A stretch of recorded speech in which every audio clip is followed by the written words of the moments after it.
ಮಕ್ಕಳು ಬೆಳಗ್ಗೆ ಸ್ಕೂಲ್ಗೆ ಹೋಗ್ತಿದ್ರಪ್ಪ, ಏನಪ್ಪ ಟಿಫನಿಗೆ ಮಾಡೋದು ಅನ್ನೋ ಚಿಂತೆ ಬೇಡ. ಈ ಥರ ಇನ್ಸ್ಟೆಂಟ್ ಪ್ರೀಮಿಕ್ಸ್ ಆಗಿರೋ ಅಂಥ ಇಡ್ಲಿ ಪೌಡ್ರನ್ನ ಮಾಡಿ ಮನೇಲಿ ಇಟ್ಕೊಳ್ಳಿ.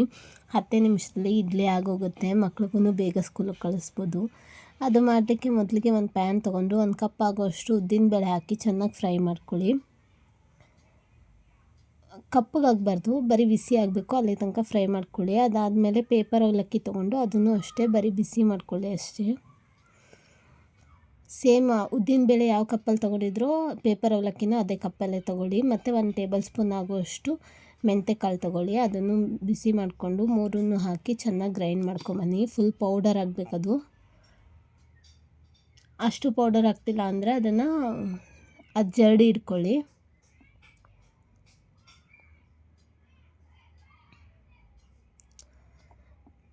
ನೋಡಿ, ಇವಾಗ ಪೌಡರ್ ಮಾಡ್ಕೊಂಬಂದಿದ್ದೀನಿ. ಈ ಪೌಡರ್ನ ಒಂದು ಬೌಲ್ಗೆ ಹಾಕಿಬಿಟ್ಟು 4 ಕಪ್ ಆಗೋಷ್ಟು ಅಕ್ಕಿ ಹಿಟ್ಟು ಹಾಕ್ಕೊಳ್ಳಿ. ನೀವು ಯಾವ ಕಪ್ನಲ್ಲಿ ಉದ್ದಿನಬೇಳೆ ಮತ್ತು ಪೇಪರ್ ಅವಲಕ್ಕಿ ತೊಗೊಂಡಿರ್ತೀರ ಅದೇ ಕಪ್ನಲ್ಲಿ 4 ಕಪ್ ಆಗೋಷ್ಟು ಅಕ್ಕಿ ಹಿಟ್ಟು ಹಾಕ್ಕೊಳ್ಳಿ.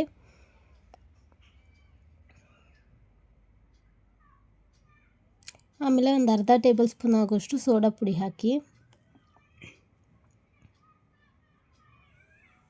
ಮತ್ತು 1 ಟೇಬಲ್ ಸ್ಪೂನ್ ಆಗೋಷ್ಟು ಉಪ್ಪು ಹಾಕಿ ಚೆನ್ನಾಗಿ ಮಿಕ್ಸ್ ಮಾಡ್ಕೊಳ್ಳಿ. ಮಿಕ್ಸ್ ಮಾಡಿ ಆದಮೇಲೆ ನಿಮ್ಗೆ ಎಷ್ಟು ಬೇಕೋ ಅಷ್ಟು ಹಿಟ್ಟು ತೊಗೊಂಡು ಒಂದು ಪಾತ್ರೆ ತೊಗೊಂಡು ನಿಮ್ಗೆ ಎಷ್ಟು ಬೇಕೋ ಅಷ್ಟು ಹಿಟ್ಟು ಹಾಕ್ಕೊಳ್ಳಿ. ಎಷ್ಟು ಬೇಕೋ ಅಷ್ಟು ಹಿಟ್ಟು ಹಾಕ್ಕೊಂಡು ನೀರು ಮತ್ತು ಮೊಸರು ಹಾಕಿ ಚೆನ್ನಾಗಿ ಇಡ್ಲಿ ಹಿಟ್ಟು ಯಾವ ಕನ್ಸಿಸ್ಟೆನ್ಸಿ ಇರುತ್ತೆ ನೋಡಿ, ಆ ಕನ್ಸಿಸ್ಟೆನ್ಸಿಗೆ ಚೆನ್ನಾಗಿ ಮಿಕ್ಸ್ ಮಾಡ್ಕೊಳ್ಳಿ. 1 ಗಂಟು ಇರದೇ ಇರೋ ಥರ ನೀರು ಸ್ವಲ್ಪ ಸ್ವಲ್ಪ ಹಾಕಿನೇ ಮಿಕ್ಸ್ ಮಾಡಿ.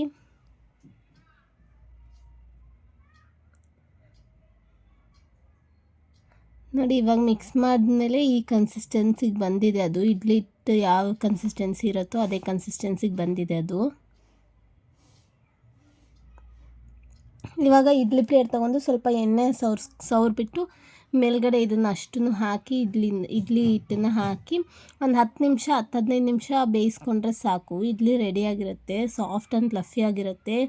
ಇವಾಗ ಮಾಡಿರೋದು ಅಂತಲೇ ಗೊತ್ತಾಗಲ್ಲ, ಅಷ್ಟು ಚೆನ್ನಾಗಿರುತ್ತೆ. ನೀವು ಒಂದು ಸಲ ಮನೇಲಿ ಟ್ರೈ ಮಾಡಿ ನೋಡಿ, ಹೇಗಿರುತ್ತೆ ಅಂತ ಕಮೆಂಟ್ ಮಾಡಿ. ನಮ್ಮ ಚಾನಲ್ ಯಾರ್ಯಾರು ಇನ್ನೂ ಸಬ್ಸ್ಕ್ರೈಬ್ ಆಗಿಲ್ಲ ಸಬ್ಸ್ಕ್ರೈಬ್ ಆಗಿ.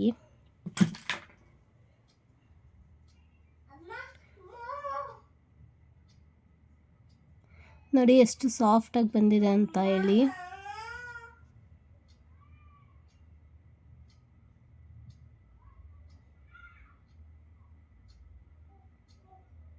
ನೀವು ಟ್ರೈ ಮಾಡಿ ನೋಡಿ ಮನೇಲಿ.